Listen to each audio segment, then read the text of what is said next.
ಸುಮಾರು 30 ವರ್ಷಗಳ ಕಾಲ ಸುದೀರ್ಘವಾದಂಥ ರಾಜಕಾರಣದಲ್ಲಿ ರಾಜ್ಯ ರಾಷ್ಟ್ರ ಎಲ್ಲ ಕಡೆಗಳಲ್ಲೂ ಕೂಡ ಕೆಲಸ ಮಾಡುವಂಥ ಅವಕಾಶವನ್ನು ಮಹಾಲಿಂಗೇಶ್ವರ ಕೊಟ್ಟಿದ್ದಾನೆ. ಪ್ರಾಯಶಃ ಇವತ್ತು 30 ವರ್ಷ ಕಳೆದ ಮೇಲೆ ನಾನು ಆ ದೇವರಿಗೆ ನನ್ನ ಭಕ್ತಿಯ ನಮನಗಳನ್ನು ಸಲ್ಲಿಸಬೇಕು ಅಂತ ಹೇಳುವಂಥ ನನ್ನ ಮನಸ್ಸಲ್ಲಿರುವಂಥ ಒಂದು ಭಾವನೆ ಮೊನ್ನೆಯಿಂದಲೇ ಅದು ಇತ್ತು. ಅದಕ್ಕಾಗಿ ಈಗ ಒಂದು ಹಂತದ ರಾಜಕಾರಣದ ನಮ್ಮ ವ್ಯವಸ್ಥೆ ಅದು ಮುಂದೆ ಹೋಗ್ತಾ ಇರುವಂಥ ಸಂದರ್ಭದಲ್ಲಿ ಚುನಾವಣಾ ರಾಜಕೀಯದಿಂದ ದೂರ ಉಳಿದು ರಾಜಕಾರಣದಿಂದ ದೂರ ಉಳಿಯೋದಲ್ಲ, ಚುನಾವಣಾ ರಾಜಕಾರಣದಿಂದ ದೂರ ಉಳಿದು ನನಗೆ ಏನೆಲ್ಲ ಕೊಟ್ಟಿದೆಯೋ ಆ ಪಕ್ಷದ ಜೊತೆ ನಾನು ನಿರಂತರವಾದಂಥ ಕೆಲಸ ಕಾರ್ಯಗಳನ್ನು ಮಾಡಲಿಕ್ಕೆ ಮತ್ತು ಒಂದಷ್ಟು ಶಕ್ತಿ ಕೊಡು ಅಂತ ಹೇಳಿ ಆ ಮಹಾಲಿಂಗೇಶ್ವರನಲ್ಲಿ ಪ್ರಾರ್ಥನೆ ಮಾಡಲಿಕ್ಕಾಗಿ ನಾನಿವತ್ತು ಬಂದೇನೆ. ಬೇರೆ ಏನು ವಿಶೇಷಗಳಿಲ್ಲ. ನನ್ನ ಮನೆಯಲ್ಲಿ ಒಂದು ನಾಳೆದು 9-10ಕ್ಕೆ ನಡೆಯುವಂಥ ದೊಡ್ಡ ಕಾರ್ಯಕ್ರಮದ ಒಂದು ಪೂರ್ವ ನಿಯೋಜಿತವಾಗಿ ಅಲ್ಲಿ ಒಂದು ಸಮಾಜ ಮಂದಿರ ಅಂದರೆ ಒಂದು ಕಲ್ಯಾಣ ಮಂಟಪದ ರೀತಿಯಲ್ಲಿ ಒಂದು ಸುಮಾರು 50-52 ಲಕ್ಷ ವೆಚ್ಚದಲ್ಲಿ ಒಂದು ನಮ್ಮ ಟ್ರಸ್ಟಿಂದ ಕೊಟ್ಟಿದ್ದೀವಿ. ಅದನ್ನೆಲ್ಲವನ್ನು ನೋಡಿಕೊಂಡು ಆ ಮೀಟಿಂಗು ಅಲ್ಲಿ ಮೀಟಿಂಗ್ ಮಾಡಿಕೊಂಡು ಇವತ್ತು ಸ್ವಲ್ಪ ಆರಾಮ ಇದ್ದ ಕಾರಣ ನನ್ನ ಮಿತ್ರ ಆದಂಥ ರಾಜೇಶರು ಮತ್ತು ಧರಣಪ್ಪರ ಜೊತೆ ಇವತ್ತು ಯಾರಿಗೂ ಹೇಳಬೇಡಿ, ನಾನು ಪುತ್ತೂರಿಗೆ ಬಂದ ದೇವರನ್ನು ಅವರ ಆಶೀರ್ವಾದ ಪಡ್ಕೊಂಡು ಹೋಗೋಣ ಅಂತ ಬಂದಿದ್ದೇನೆ ಅಂತ ಹೇಳುವಂಥ ಮಾತಿಗೆ ನಾನು ಬಂದಿದ್ದೇನೆ. ಬೇರೆ ಯಾವುದೇ ವಿಶೇಷಗಳು ಇವತ್ತಿನ ಭೇಟಿಯ ಉದ್ದೇಶ ಇಲ್ಲ. ಸರ್, ಈಗ ಪಕ್ಷದಲ್ಲಿ ಶುದ್ಧೀಕರಣ ಮಾಡ್ತೇನೆ ಅಂತ ಹೇಳಿದರೆ ಪಕ್ಷದಲ್ಲಿರುವಂಥವರೆಲ್ಲ ಸ್ವಾರ್ಥಿಗಳು ಕುಟುಂಬ ರಾಜಕಾರಣವನ್ನು ಮಾಡ್ತಾ ಇದ್ದಾರೆ. ಈ ಬಗ್ಗೆ ಒಂದು ಸ್ಟೇಟ್ಮೆಂಟನ್ನು ನೀವು ಬೆಂಗಳೂರಲ್ಲಿ ಕೊಟ್ಟಿದ್ದೀರಿ ಅಂತ ವೈರಲ್ ಆಗ್ತಾ ಉಂಟು. ಇವಾಗ ಜನರಿಗೆ ಏನು ಸ್ಪಷ್ಟ ನಿಲುವನ್ನು ಕೊಡ್ತೀವಿ ನೋಡಿ. ನಮ್ಮಲ್ಲಿರುವಂಥದ್ದೇನು, ನರೇಂದ್ರ ಮೋದಿಯವರ ಪರಿಕಲ್ಪನೆಯ ಒಂದು ಸಂಘಟನೆ. ನರೇಂದ್ರ ಮೋದಿಯವರು ಯಾವ ರೀತಿಯಲ್ಲಿ ಈ ದೇಶವನ್ನು ಕಳೆದ 10 ವರ್ಷದಲ್ಲಿ ಒಂದು ಸ್ವಾರ್ಥರಹಿತ ರಾಜಕಾರಣದ ಮುಖಾಂತರ ಅವರು ಮಾಡಿದಾರ, ಅದನ್ನು ಮುಂದುವರಿಸ್ಕೊಂಡು ಎಲ್ಲ ಕಡೆ ಹೋಗಬೇಕು. ಕೇವಲ ಅದು ನರೇಂದ್ರ ಮೋದಿಯವರಿಗೆ ಮಾತ್ರ ಸೀಮಿತ, ಅವರು ಡೆಲ್ಲಿಯಲ್ಲಿ ಮಾತ್ರ ಸೀಮಿತ ಆದರೆ ಆಗೋದಿಲ್ಲ. ಎಲ್ಲ ರಾಜ್ಯಗಳಲ್ಲಿಯೂ ಕೂಡ ಅದು ಪರ್ಕ್ಯುಲೇಟ್ ಆಗಬೇಕು, ಕೆಳಗಿನ ಹಂತದವರೆಗೆ ಅದು ಹೋಗಬೇಕು.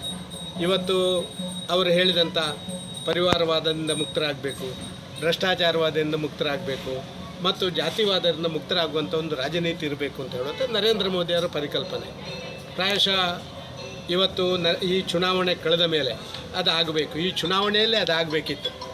ಆದರೆ ಈ ಬಾರಿಯ ಚುನಾವಣೆಯಲ್ಲಿ ನಮ್ಮ ರಾಜ್ಯದಲ್ಲಿರುವಂಥ ಯಾರು ಜವಾಬ್ದಾರಿ ಹೊತ್ತಂಥವರು ಆ 3ರ ಹೊರತಾಗಿಲ್ಲ, ಅವರೆಲ್ಲ 3ರಲ್ಲಿ ಇರುವಂಥವರು ಆದ ಕಾರಣ ಜನ ಅದರಿಂದ ಏನೂ ತಪ್ಪು ತಿಳ್ಕೊಳ್ಬಾರ್ದು.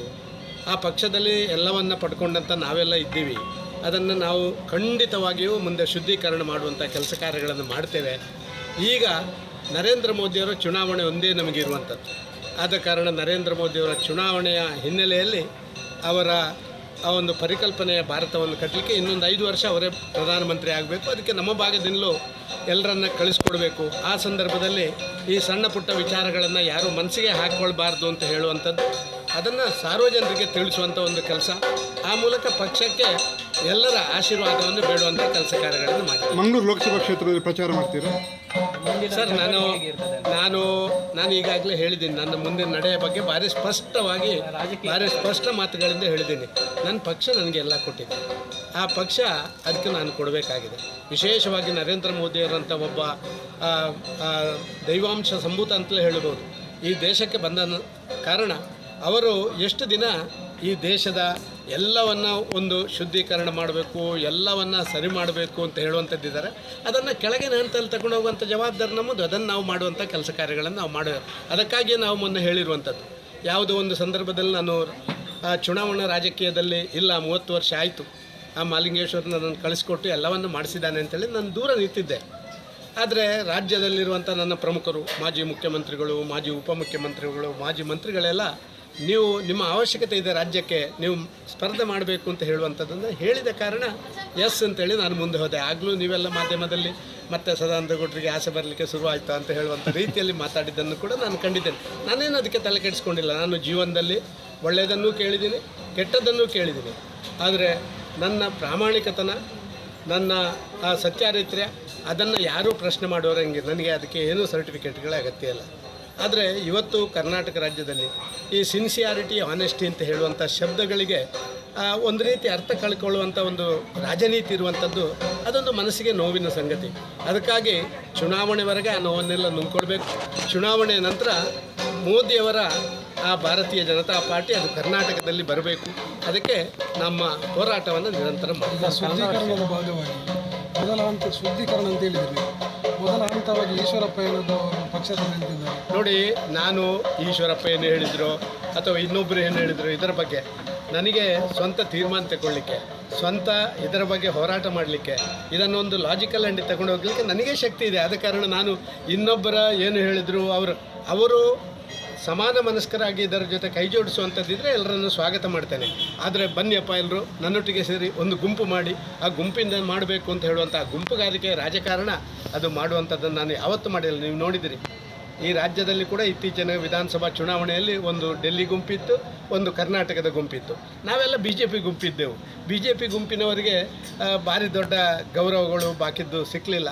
ಜನ ಕೂಡ ಅದನ್ನೇ ಹೇಳಿದರು, ನಿಮ್ಮ ಈ ಗುಂಪುಗಾರಿಕೆಯಿಂದಾಗಿ ನಿಮಗೆ ನಾವು ಓಟ್ ಕೊಡಲ್ಲ, ಡಿವೈಡೆಡ್ BJPಗೆ ನಮ್ಮ ಓಟ್ ಕೊಡಲ್ಲ ಅಂತ ಹೇಳುವಂಥ ಮಾತನ್ನು ಸ್ಪಷ್ಟವಾಗಿ ಕಳೆದ ಬಾರಿ ಚುನಾವಣೆಯಲ್ಲಿ ಒಂದು ಮಾತನ್ನು ಹೇಳಿದರು ಸರ್. ಇದು ಅದರ ಮುಂದುವರಿದ ಭಾಗ ನಾಳ್ದಿಂದ. ಈಗ ನಾನು ಶುದ್ಧೀಕರಣ ಉಂಟಲ್ಲ, ಆ ಶುದ್ಧೀಕರಣ ಅಂತ ಹೇಳುವಂಥದ್ದು ಅದರ ಮುಂದಿನ ಭಾಗ. ಎಷ್ಟೋ ಜನ ಪಾಪ ಎಲ್ಲ ಮಾಡಿದ ಮೇಲೆ ತೀರ್ಥಯಾತ್ರೆಗೆ, ಅರ್ಜುನ ಕೂಡ ತೀರ್ಥಯಾತ್ರೆಗೆ ಹೋದನ್ನು ಕಂಡಿದ್ದೀನಿ. ಅದಕ್ಕೆಲ್ಲ ಅವರೆಲ್ಲ ಶುದ್ಧೀಕರಣ ಆದಮೇಲೆ ನಮ್ಮಲ್ಲಿ ಇರ್ಬೋದು. ಈಗ ಬಂದು ಸೇರಿಕೊಂಡಿದ್ದಾರೆ. ಅಲ್ಲ, ಅದರ ನಾನು ಯಾರು ಇಂಡಿವಿಜುವಲ್ ಬಗ್ಗೆ ಮಾತಾಡಲ್ಲ, ಜನರಲ್ ಟಾಪಿಕ್ಸ್ ಹಂಗೆ. ನಮ್ಮ ಪಾರ್ಟಿಗೆ ಎಷ್ಟು ಜನ ಸೇರಿದ್ದಾರೆ ಈಗ? ಮೊನ್ನೆ 17 ಜನ ಬಂದರು, 14 ಜನ ಮಂತ್ರಿ ಮಾಡಿದೆವು ನಾವು. ಎಲ್ಲಿದ್ದವರು ಅವರೆಲ್ಲ ಕಾಂಗ್ರೆಸ್ಸು JDSನಲ್ಲಿದ್ದವರು. ನಮ್ಮಲ್ಲಿ ಬಂದರು, ನಮ್ಮ ಎಲ್ಲವನ್ನು ಅನುಭವಿಸಿದ್ರು, ನೀವು ಕಂಡಿದ್ದೀರಿ. ಆದ ಕಾರಣ ಇವತ್ತು ಪಕ್ಷದಲ್ಲಿ ಬೇರೆ ಬೇರೆ ಭಾಗಗಳಲ್ಲಿ ಮೋದಿಯವರು ಪ್ರಧಾನಮಂತ್ರಿ ಆಗಬೇಕು ಅಂತೇಳಿ ದೇಶದ ಬೇರೆ ಬೇರೆ ಪಕ್ಷಗಳಿಂದ, ಎಲ್ಲ ಪಕ್ಷಗಳಿಂದ ಇವತ್ತು ಭಾರತೀಯ ಜನತಾ ಪಾರ್ಟಿ ಸೇರ್ತಾ ಇರುವಂಥದ್ದು ಯಾವುದೋ ಒಂದು ಉದ್ದೇಶಕ್ಕಾಗಿ. ಆ ಉದ್ದೇಶವನ್ನು ಮುಂದುವರಿಸ್ತೇವೆ. ಸ್ವಾರ್ಥ ರಾಜಕಾರಣ ಮಾಡುವಂಥವರಿಗೆ ನಾವು ಮಣೆ ಹಾಕ್ತೀವಿ. DK ಅವರು BJPಗೆ ಬರ್ತಾರೆ ಅಂತ ಗೊತ್ತಿಲ್ಲ ಸರ್, ನಾನು ಅದೆಲ್ಲ ರಾಷ್ಟ್ರ ಮಟ್ಟದಲ್ಲಿ ದೊಡ್ಡ ಮಟ್ಟದಲ್ಲಿ ನಡೆಯುವಂಥದ್ದು. ಅಲ್ಲ, ಹಾಗಂತ ಹೇಳಿ ಪುತ್ತೂರಲ್ಲಿ ನೀವು ಕಾಂಗ್ರೆಸ್ ಸೇರ್ತಿರುವಂಥದ್ದು ತುಂಬ ವೈರಲ್ ಆಗಿದೆ. ಅದಕ್ಕೆ ಸರ್ ಮಾಧ್ಯಮ ಇರೋದೇ ಅದಕ್ಕೆ.